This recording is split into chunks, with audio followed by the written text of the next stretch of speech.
መናፍቃን ጎንደር ላይ እንዴት ሊሰለጥኑ ቻሉ?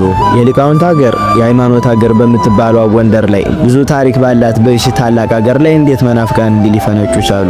እንዴት ማይተብ ያሰረ ክርስቲያን ነጠላ ለብሶ በመናፍቃን አዳራሽ ሲንከባለል ዋለ ብላችሁ ለምትጠይቁ እያንዳንዱን መልስና እውነታ እኔ ነግራችኋለሁ። እስከ መጨረሻው ኮፒ ሊንክ፣ ሼር፣ ፖስት እያደረጋችሁ ለብዙዎች አዳርሱት። አሁን ጎንደር ያለችበት ሁኔታ ምን ይመስላል? ከወጣቱ ስንነሳ ግማሽ ወጣት ተሰዷል፣ ግማሽ ወጣት በጦርነት አልቋል፣ ግማሽ ወጣት ደግሞ ተሳቋል፣ ግማሹ ወጣት አንገቱን ደፍቶ እየወጣ እየገባ ስራውን የሚሰራ ነው። ግማሹ ወጣት ቲኔጀሩ ደግሞ በቁማር የተጠመደ በሱስ የወደቀ የሚጠጣ የሚቅም የሚያጨስ ስለ ቤተክርስቲያን የማይገደው ከዓመት አንዴ በጥምቀት ወይም ደግሞ በመስቀል መጥቶ ያውም ተጣልቶ የሚሄድ በጥምቀት ሃይማኖታዊ ይዘቱን ከማስጠበቅ ይልቅ በጭፈራና በሙዚቃ የሚያሳልፍ አልጋ ቤቱን የሚያጨናንቅ ወጣት የሞላባት ሀገር ብትኖር አሁን ጎንደር ናት። እንዲሁም ምዕመኑን ብንመለከት ግማሹ ምዕመን በጣም ቸግሮታል። ጦርነት አጎሳቁሎታል። ስራ እንዳይሰራ እንኳን መንገድ ተዘግቶበታል። እንዳይወጣ እንዳይገባ በነጻነት ስራውን እንዳይሰራ እገታ በዝቶበታል። ልጁ ይታገትበታል። ልጁ ታግቶበት 1 ሚሊዮን 2 ሚሊዮን ይጠየቅበታል። ብዙ ምዕመናን ተቸገረው ነው ያሉት።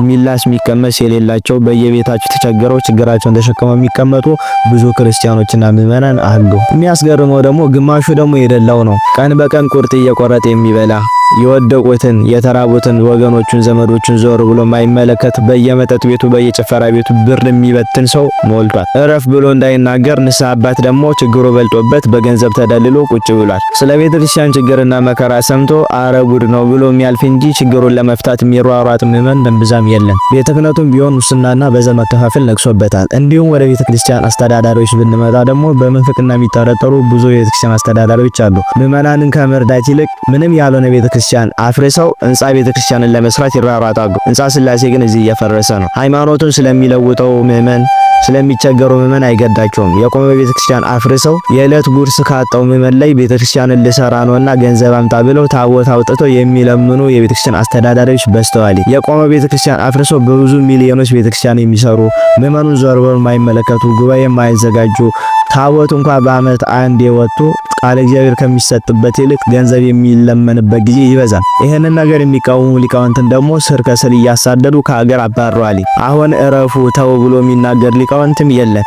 ለምን ከተባለ እንደ አካለ ወይ ይታሰራል ወይ ደግሞ ከስልጣኑ ይባረራል። እንዲሁም ወደ ሰንበት ትምህርት ቤት ብንመጣ ዕውቀት እንጂ ህይወት የሌለው ሰንበት ተማሪ ምንም የማይገደው ከቦ ከዘመረ ምንም የማይመስለው ስለ ቤተክርስቲያን ማይጨንቅ ማይወያይ መፍትሄ ለማምጣት የማይጠር ሰንበት ተማሪ ያለባት ሀገር ናት። እና በዚህ ሁሉ አጋጣሚ ውስጥ ማን ተጠቀመ?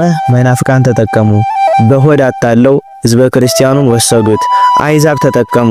በሆድ አታለው በገንዘብ አታለው ብዙ ክርስቲያን አይዛብ ሆኗል። ብዙ ክርስቲያን ደግሞ መናፍቅ ሆኗል። ግማሹም ደግሞ ማይተቡን አስሮ ለሆዱ ሲል ሲንከባለል ታያላችሁ። ይሄ ሁሉ ችግር የመጣው ከቤተ ክርስቲያን አስተዳደር ጉድለት ነው። ቤተ ክርስቲያን ልጆቿን በፋይናንስ ብትደግፍ፣ ከህንጻ ይልቅ ሰው ላይ ብትሰራ፣ ቤተ ክርስቲያን ከሰዎች መለመን ብታቆምና የተቸገሩት መርዳት ብትጀምር ይሄ ሁሉ ችግር ይፈታ ነበረ። የገጽታ ግንባታ እየተባለ ተመችቷቸው ደልቷቸው ቲክቶከሮች ሲዘፍኑ ቲክቶከሮች ሲዘሉ ጎንደር ላይ ትመለከቱ ይሆናል እንጂ ብዙ ሰው ብዙ ምዕመን ተቸግሮ ያለባት ሀገር ሃይማኖቷ እየተሸረሸረ እለት እለት እየጠፋባት ያለች ሀገር ብትኖር ጎንደር ናት። በአጠቃላይ ጎንደር ላይ ያለው ሁኔታ ይህንን ይመስላል። እግዚአብሔር ምሕረቱንና መፍትሄን ይላክልን። እኛን ወጣቶችና ዲያቆናት ምዕመናን ካህናት ስራ ብንሰራ እንደሚለወጥ ተስፋ እናደርጋለን።